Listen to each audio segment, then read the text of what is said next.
आपके मन की दशा या आपके मन की बात अगर यहाँ बैठे पता की जाए तो आपके मन में तकरीबन आदमियों के मन में क्या चलता रहता है उसी के बारे में जानेंगे। एक सवाल बहुत ही सीनियरिटी से चल रहा है, ज़्यादा महत्वपूर्ण सवाल तो नहीं है लेकिन आपके मन में ये सवाल ज़्यादा चलता रहता है, तो इसी का निदान करने की कोशिश करेंगे। नमस्ते, मैं पवन यादव। आज आपके मन की शंका का निदान कर लेते हैं।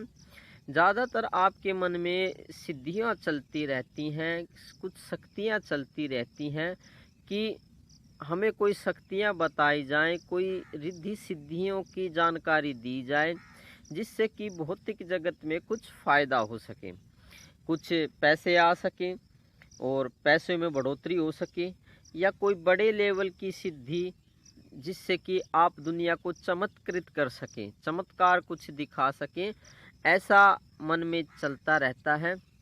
तो ठीक है, आज इसी के बारे में जान लेते हैं, आपके मन की शंका का समाधान आज करते हैं। देखिए, सिद्धियां हैं और काफ़ी जो छोटे मोटे जो तांत्रिक हैं और जो छोटे मोटे योगी हैं, साधना करने वाले हैं, मंत्र जाप करने वाले हैं, वो सिद्धियों को पाने के लिए कोशिश करते हैं। एक एक सिद्धि को पाने के लिए कई कई साल तक मेहनत करते हैं और उसमें एक्सपर्ट होने के लिए, उसमें महारथी होने के लिए, ताकि वो सिद्धि जल्दी से काम करे तो कई कई साल तक अभ्यास करते हैं। यहाँ तक कि पूरी ज़िंदगी या कई कई जन्मों तक उस सिद्धि को पाने के लिए कोशिश करते हैं। तो ठीक है, ये तो बात हो गई निचले स्तर की कि वे कोशिश करते हैं, जब कहीं जा कर के उन्हें कोई एक दो सिद्धि प्राप्त होती है, छोटी मोटी कोई सिद्धि प्राप्त होती है। और रही बात, अब कुछ विचारधारा को ऊपर उठाते हैं, अपने दिमाग को ऊपर उठाते हैं। ये तो बात रह गई कुछ योगियों की, कुछ मंत्र साधना करने वाले आदमियों की बात और कुछ तांत्रिकों की बात।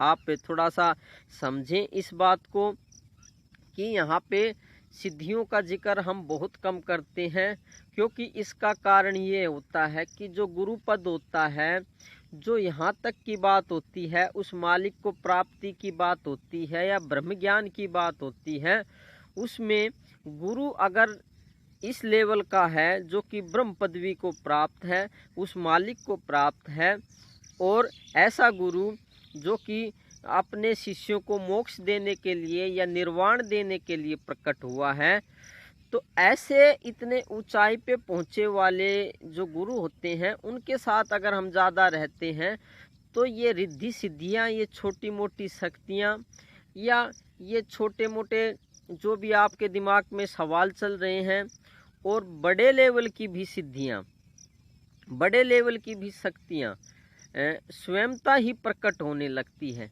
देखिए कि जब ऐसे गुरु हैं जिनकी इच्छा से स्वयंता परमात्मा आपके सामने प्रकट हो जाते हैं, भगवान आपको दर्शन देते हैं, वो स्वयंता प्रकट होने में संकोच नहीं करते और बार बार आपको प्रकट होके दर्शन देते हैं। ऐसे गुरु अगर आपके हैं तो स्वयंता ही रिद्धि सिद्धियां तो पीछे घूमती हैं, वो तो ऐसे पीछे घूमती हैं। बड़ी से बड़ी सिद्धियां, बड़ी से बड़े देवता, ये बड़े से बड़े जितने भी आपने देवता देखे होंगे, सारे पीछे पीछे ही घूमते रहते हैं।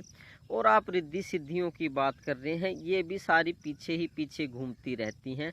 ऐसे समझो कि आपके गुरु महान हैं, ऐसे गुरु हैं जिनके इच्छा मात्र से वो परमात्मा प्रकट होते हैं आपके सामने, तो रिद्धि सिद्धियां प्रकट नहीं होंगी क्या? थोड़ा समझो, थोड़ा सा एकांत में जाके ठंडे दिमाग से सोचो कि वे रिद्धि सिद्धियां तो सबसे पहले ही प्रकट होने लगती हैं। उस मालिक, उस परमात्मा से पहले तो वे रिद्धियां सिद्धियां चारों तरफ चक्कर लगाने लगती हैं, और बहुत बड़े लेवल की रिद्धि सिद्धियां चक्कर लगाने लगती हैं चारों तरफ। वे ऐसे शक्तियां चक्कर लगाने लगती हैं जैसे गाय बछड़े के पीछे घूमती रहती है। आपने गाय देखा होगा, गाय का छोटा बछड़ा होता है 5-4 दिन का, 2 दिन का, तो गाय उसके चारों तरफ चक्कर लगाती रहती है।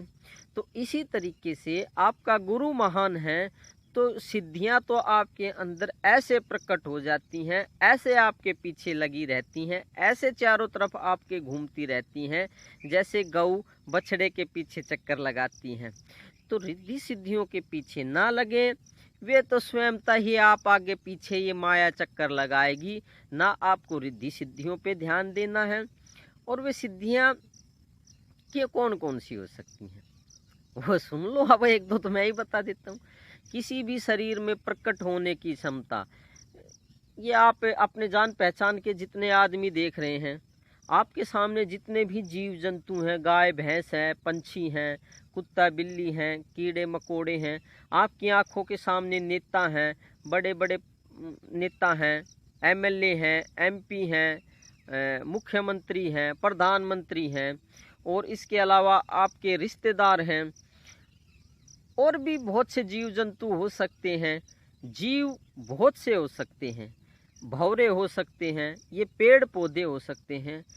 एक सिद्धि तो मैं बता देता हूँ, आप किसी के शरीर में भी प्रकट हो सकते हैं। जितना भी आपने पीछे ये मैंने नाम गिनाए हैं, जैसे नेताओं के, कुछ जान पहचान वालों के, कुछ कीड़े मकोड़ों के, कुछ पौधों के जो नाम गिनाए हैं, कोई भी जीव हो, आप किसी भी जीव के शरीर में प्रकट हो सकते हैं।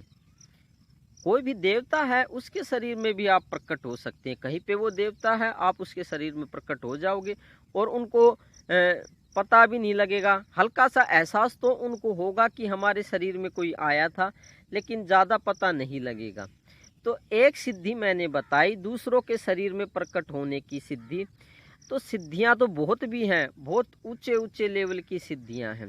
तो ये तो एक बता दी। तो आप ये बताइए, इससे बड़ी सिद्धियां क्या होंगी? जो ये छोटी मोटी सिद्धियां हैं, किसी को वश में करना है, किसी को घर वालों को अपने कंट्रोल में करना है, किसी को सम्मोहित करना है, ये सिद्धियां तो ये बहुत छोटी मोटी हैं। आप कहीं पे भी प्रकट हो सकते हो। ऐसी सिद्धि के बारे में तो एक मैंने उदाहरण दिया। तो सिद्धियों के पीछे ना भागे, वे ही आपके पीछे भागती रहेंगी, पीछे पीछे घूमती रहेंगी। सही समय आने पे, ऊंचाइयों पे पहुंचने पे, जब आप ऊंचाइयों पे पहुंच जाओगे ज्ञान की, तो आपको ये अनुभव होगा कि सिद्धियां हमारे पीछे पीछे भाग रही हैं। अभी तो नीचे लेवल का ज्ञान चल रहा है, उसी को ही आप सुनिए और समझिए। और जो प्रकट होने की बात है, तभी एक बात ये कही गई है कि गुरु जो असली वो होता है जो तीनों लोक को भी दे देता है। कहा गया है गुरु तीनों लोकों को दान में दे सकता है, उसमें इतनी काबिलियत हो सकती है। आप तो ये छोटी मोटी सिद्धियों की बात समझ रहे हैं। तो मेरे हिसाब से आपको बात समझ में आई होगी। मैं क्या कहना चाहता हूँ, सारी जितने भी आपने वेद पुराण में सिद्धियाँ पढ़ रखी हैं, जितने भी आपने टीवी पे देख रखी हैं सिद्धियाँ, वे स्वयंता ही प्रकट होने लगती हैं। वो छोटी भी हो सकती हैं और बहुत बड़ी बड़ी सिद्धियाँ भी हो सकती हैं। तो सिद्धियों के पीछे ना भागें, उनका आप मिसयूज करेंगे, उनका आप दुरुपयोग करेंगे, तो अभी से उनका ज्ञान नहीं दिया जाएगा। अभी उस मालिक के रास्ते पे लगिए, ये सर्वश्रेष्ठ है। तो धन्यवाद आज के लिए, फिर बात करेंगे आगे।